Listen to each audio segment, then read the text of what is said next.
મૂળ ચોખ્ખી મેલડી, પછી મસાણી મેલડી નામ કેમ પડ્યું? આ મસાણી મેલડી પોતે ઉગતાની મેલડી ચોખ્ખી જ હતી આ માતા, પણ જેથી ભૂવો વિધિ કરવા માટે થઈને કાળી ચૌદસે શમશાનમાં જાય અને શમશાનમાં ગયા પછી કહેવાય છે કે પોતાની ઉગતાની મેલડી ચોખ્ખી માતાને એમ કે તારે શમશાનમાં આવવાનું નથી. એટલે માતા તો ભૂવાના વેણે ઉભી રહી ને, એટલે વેણે માતા ઉભી રહી કે વાંધો નહીં, મારો ભૂવો હમણાં જઈને ફરીને આટા મારીને આવતો રહેશે. આને નાખી સોગન મેલડીને કે તને તારા ભૂવાની સોગન છે, હું મરી જાઉં જીવી જાઉં, તારે અંદર આવવાનું નહીં.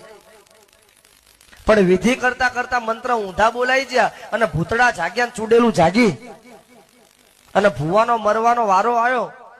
એટલે એને કીધું, એ મારી મેલડી વેણ છોડ્યો તારો, આય અંદર.